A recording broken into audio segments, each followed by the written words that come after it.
बिहारी चिराग की संसद में ललकार से विपक्ष में खलबली मच गई है। चिराग पासवान ने पहली बार संसद में ऐसा भाषण दिया है जिसे सुनकर पटना में बैठे नीतीश कुमार भी हिल गए। लालू और तेजस्वी यादव भी बार बार चिराग को सुन रहे थे। चिराग को लेकर बहुत पहले से ही प्लानिंग चल रही थी। पिछले 1 साल से शाह बिहार के चक्कर लगा रहे थे और चिराग दिल्ली के चक्कर लगा रहे थे। 18 जुलाई को ही पता चल गया था कि पीएम मोदी बिहारी चिराग को साथ लेकर कोई बहुत बड़ी प्लानिंग कर रहे हैं। ये तस्वीर 1 महीने पुरानी 18 जुलाई दिल्ली की है। चिराग ने पीएम मोदी के पैर छुए थे और इसके बाद पीएम मोदी ने चिराग को गले लगाकर आशीर्वाद दिया था। मोदी ऐसा बहुत कम करते हैं, लेकिन इस तस्वीर ने उसी दिन चिराग का भविष्य तय कर दिया था। चिराग पासवान के साथ मोदी शाह का प्लान क्या है, उससे पहले आपको बताते हैं कि चिराग ने संसद में ऐसा क्या कहा है जिसे सुनकर बिहार सरकार हिल गई है और पूरा विपक्ष भाग खड़ा हुआ है।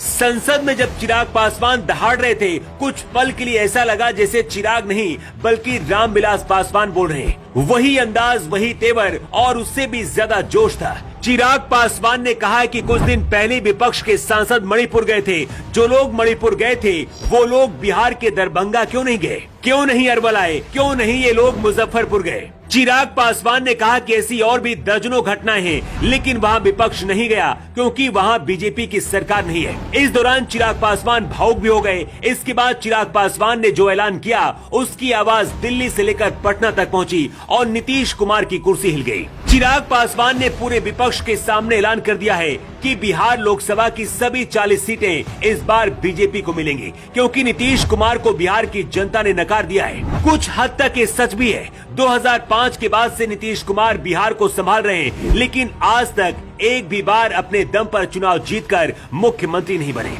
चिराग पासवान का संसद के अंदर भाषण सुनकर विपक्ष हिल गया है, लेकिन चिराग के अंदर इतना ज्यादा कॉन्फिडेंस कहां से आया और मोदी चिराग का प्लान क्या है, इसे भी आपको समझाते हैं। बिहार के अंदर वो चिराग पासवान ही है जो पूरे विपक्ष को बर्बाद करने की ताकत रखते हैं। नीतीश कुमार को तो पहले चिराग पासवान पटखनी दे चुके हैं। 2022 में बिहार में 3 विधानसभा सीटों पर चुनाव हुए, इनमें से 2 सीटों पर बीजेपी की जीत हुई।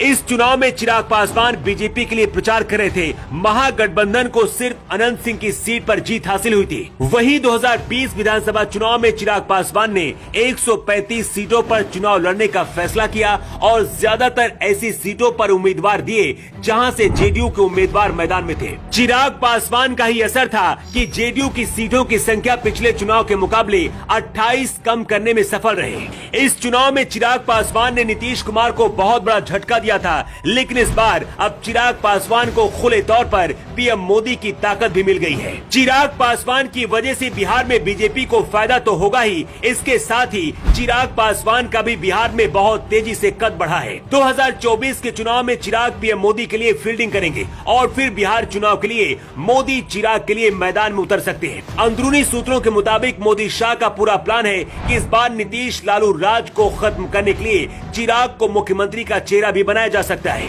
ये बात लालू और नीतीश कुमार भी बहुत अच्छी तरह से समझते हैं। यही वजह है कि जब संसद में चिराग विपक्ष पर शेर की तरह टूट पड़े तो पूरा विपक्ष हिल गया। क्या आपको भी लगता है कि इस बार चिराग पासवान की वजह से एनडीए बिहार की सभी 40 सीटें जीत पाएगी? आपकी राय क्या है? कमेंट बॉक्स पर लिखकर जरूर बताएं। न्यू टाइम्स के लिए ब्यूरो रिपोर्ट।